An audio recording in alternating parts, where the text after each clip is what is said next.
మామగాడు ఎన్నిసార్లు ఫోన్ చేసినా లిఫ్ట్ చేస్తలేడు. ఈ మధ్య నుండి పైసలు ఇప్పించడే తప్పైంది నాది. ఇంకా చెప్పుతో కొట్టిన బుద్ధి వచ్చినట్లేదు.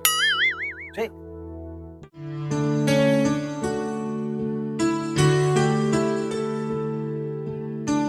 బస్సే కిషోర్ అన్న సంగతే ఏం సంగతిలే కిషోర్ అన్న, కొత్త సంవత్సరం వచ్చే వ్యాపారం ఏమో డల్లుగుండే, సామాన్లు కావాలి ఎట్లనే అన్నా.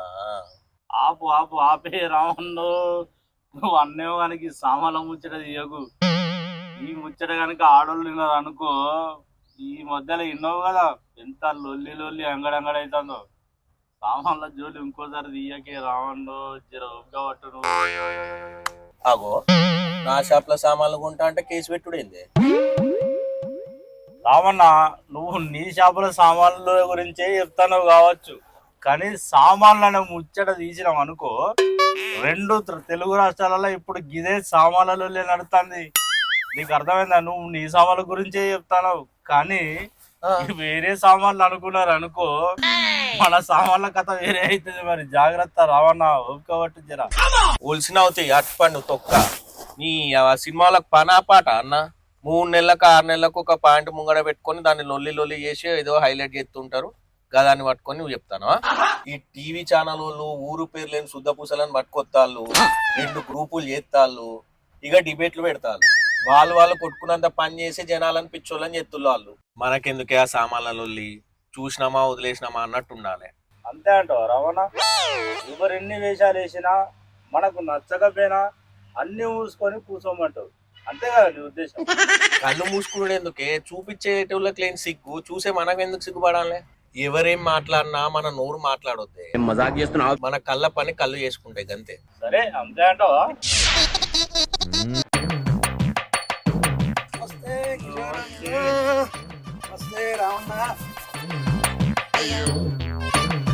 ఎటువే రమేష్ అన్న, 4 రోజుల నుంచి కనబడతలేవు. మందు మీద రంది పెట్టుకున్నావు ఏంది? మరి మళ్ళీ మామిడి తోటలో పోయి మొన్న అన్నావా? ఏ ఊపే కిషోర్ అన్న, మందు లేదు రంది లేదు కానీ 31st దావత్ అని చెప్తే ఫుల్ కదా ఆగిత్తిరి. రాత్రి ఓంగా పోలీసు వాళ్ళకు దొరికి తిని వాళ్ళు 4 రోజులు అత్తారింటి కాడ మంచిగా మర్యాదలు చేసిర్రు. నిన్ననే అత్తి నేను ఏడగా పడుతున్నా మీకు.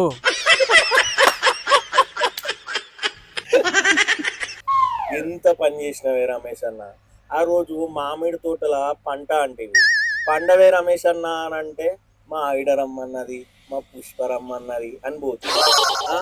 పోకుండా ఉంటే పోలీసు వాళ్ళకి దొరకపోయేటోనివి, 4 రోజులు లోపల ఉండకపోయేటు.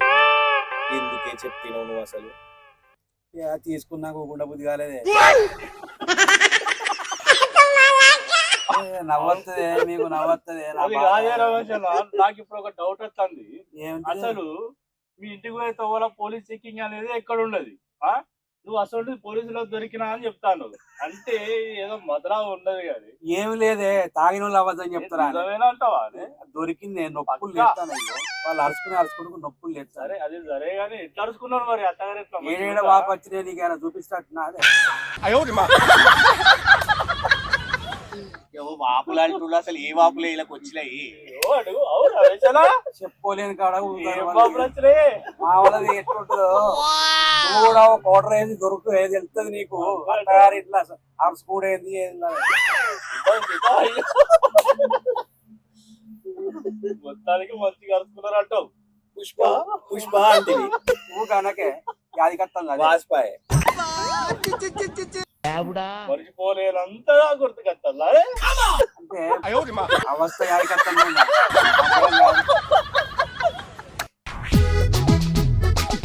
కిషోరన్న ఏం వరుస్తున్నాడు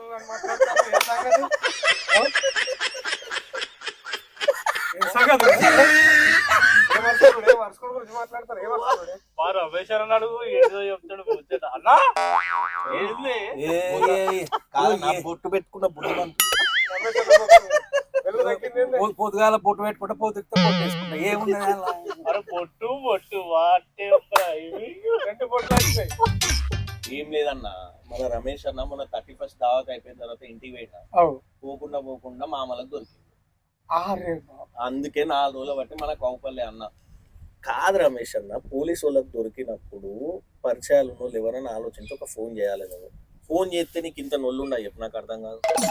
ఎస్ఐ కూడా మనకు చాలా దగ్గర. నువ్వు ఎప్పుడు దొరికినా అక్కడ మనం డిస్కషన్ చేయొద్దు, పక్కకు పోయి సైలెంట్ గా ఉండాలి అంతే. ఫోన్ చేసే టైం ఎక్కడ ఉన్నదే? నలుగురు వచ్చిర్రు, ఓడు బండి తాళం గుంజుకునే, ఓడు బండి గుంజుకునే, ఓడు ఫోన్ గుంజుకునే. ఫోన్ చేసే టైం ఎక్కడన్నది ఇక నాకు. ఇంకో ఇద్దరు నొక్కపోయి నోట్లో పుల్ల పెడితే నీ అక్క స్టక్ అయ్యా అయిపోయింది. అది ఏం చెప్పమంటావే? మరి స్టక్ కాదా అన్న? నువ్వేమన్నా తక్కువ తాగినా వారే చూస్తే ఆ బాటిల్ అంతులో ఫుల్ బాటిల్ వేసావు తెలుసా? సైజు తక్కువ అని గేజ్తో కూడా తక్కువనే ఉంటా. ఏం జరా గట్టిగా అయినట్టున్నది. బాగా బాగా గట్టిగా బాగా గట్టిగా మరి మజాక్ చేస్తున్నావు. బిసిలో స్టక్ అవుతాడు. ఏంటంటే మామూలు వ్యక్తి కాదన్నాడు, ఉన్నంత శక్తి వాళ్ళు. మనం ఏమన్నా తక్కువ తాగినాం తీయవే, అందరం లేపినావు తీ కిషోర్ అన్న. ఇక ఆ టాపిక్ వదిలే రమేష్ అన్న, ఇప్పుడు నేను చెప్పేది ఇది. అవునే కేపీ సూపర్ మార్కెట్ సీనియానికి పెళ్ళై 20 ఏళ్ళు అయింది. 2 పిల్లలు ఉన్నారు. పెళ్ళైనప్పటి నుంచి ఇప్పటిదాకా 20 ఏళ్ళ నుంచి మాటలు లేవట.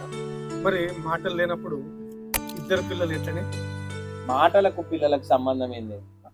రాజ్యాంగం ప్రకారం చట్టం తన పని తాను చేసుకపోయింది, అంతే, సింపుల్.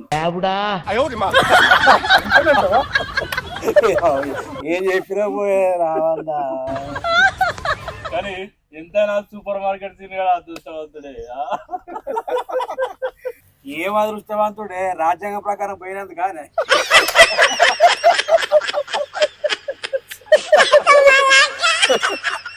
అది కాదు రమేష్ అన్న, 20 ఏళ్ళు పిల్లం టార్చర్ లేకుండా మౌనంగా 2 పిల్లల్ని అన్నారంటే వాళ్ళు అదృష్టంగా ఇంకేందంటారు.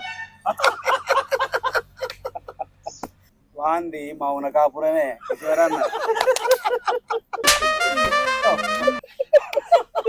పురుషులందు పుణ్య పురుషుడు వేరయ్యా. వాడు అదృష్టం ఏమో గాని అది భార్య గ్రేట్. భర్త మీద కోపాన్ని 20 ఏళ్ళు ఎవరి మీద చూపించినట్టే. ఆమె కోపాన్ని అనుకున్నందుకు ఆమె గ్రేటే.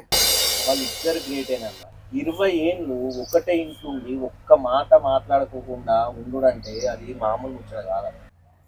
అది సరే కానీ రమేష్ అన్న, మన లైటర్ బాబు కనపడతాలేడే, నీకైనా ఫోన్ చేసిండారా? చేయలే కానీ ఆ బ్యూటీ పార్లర్ ఆంటీ లేకపోయిందంటే నిజమేనా అది? ఏంది మన లైటర్ బాబు బ్యూటీ పార్లర్ అంటే లేకపోయాడా? అయినా గంటల కొద్ది దాని ఫోన్ మాట్లాడు చూసినప్పుడే నాకు డౌట్ వచ్చింది. ఇది ఫోన్కో తలుగుతుంది అనుకున్నా. తలిగినోడు మనోనికే తలిగిందని అయితే అనుకోలే అన్న. లైటర్ బాబు మనోడేనా? వాళ్ళు లేచిపోయిర్రే. మన లైటర్ బాబు లైటర్ రాని సింగిల్ బెడ్రూమ్ కిరాయి తీసుకున్నారు ఇద్దరు. ఆమె సహజీవనం చేస్తారు. మరి ఏందనుకుంటానవే?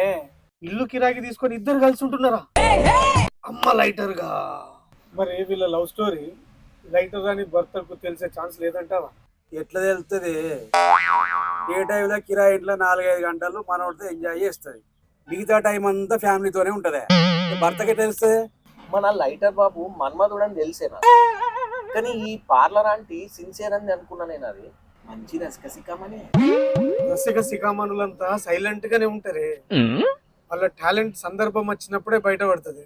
అవునే రమేష్ అన్న, మరి ఇద్దట్లో ఫస్ట్ మన్మధబాను ఎవరేసిరంటే? అగో ఎటో లేచిరావు. మన్మథబానం మొదలు ఎవలేసిరో వాళ్ళు ఇద్దరిని అడిగి తెలుసుకొచ్చుకుంటారు. సరసం ఆడుతాండే రమేష్ అన్న. మరి నాకెట్లా వెళ్తుంది? వాళ్ళు బాణం వేసుకోవాలి, గమ్మ చేస్తారు. కానీ ఎవరు బాణం ముందేసిరో మన లైటర్ బాబుని అడిగి తెలుసుకోవాలి. మరి బాణం ఎవరేసినా ఆ దిగిన బాణం ఫెవికాల్ లెక్క గట్టిగా అతుక్కున్నట్టున్నదే. అవునా రావనా? నిజమే. మరి వాళ్ళ ఫెవికాల్ బంధమే. ఎంత డేర్ లేకపోతే ఒక సింగిల్ బెడ్రూమ్ తీసుకొని కలిసి ఉంటారే వాళ్ళు. అసలు వీళ్ళకు ఇల్లు కిరాయికి ఎవరు ఇచ్చారే? ఆ ఓనర్ కు వీళ్ళు ఏం రిలేషన్ అని చెప్పి కిరాయి తీసుకున్నట్టు? ఏం రిలేషన్ అని చెప్తారే? భార్య భర్తలు అని చెప్తారు. ఇక్కడ జాబ్ చేస్తాం, లంచ్ టైంలో వస్తాం, ఇక్కడంతా తింటాం, ఒకసేపు రెస్ట్ తీసుకొని అలా సాయంత్రం ఎవరింటికి వాళ్ళు పోతారని చెప్తారు. ఇవేళ టాపిక్స్ కథలు. అట్లా కిరాయి తీసుకునే లవర్స్ బొచ్చాడు మంది ఉన్నారన్న. ఎంజాయ్మెంట్ ఎవ్వరికి అవపడకుండా ఉంటది. ఇక ఓనర్స్ ముచ్చట అంటావా, వానికి కిరాయి వస్తే చాలు ఎవడు ఎక్కడ పోతుండనే వాడు ఎందుకు పట్టించుకుంటాడే? ఏమంటావు రమేష్ అన్న? నువ్వు చెప్పింది 100% కరెక్ట్ రామా. ఎవరిని ఏమనేటట్టుంది చెప్పు. వాళ్ళ లైఫ్ వాళ్ళది, వాళ్ళ భర్తలకు లేని బాధ మనకి. ఎవరు ఎట్లా సహజనం చేసుకుంటే మనకి ఎందుకు రమేష్ అన్న?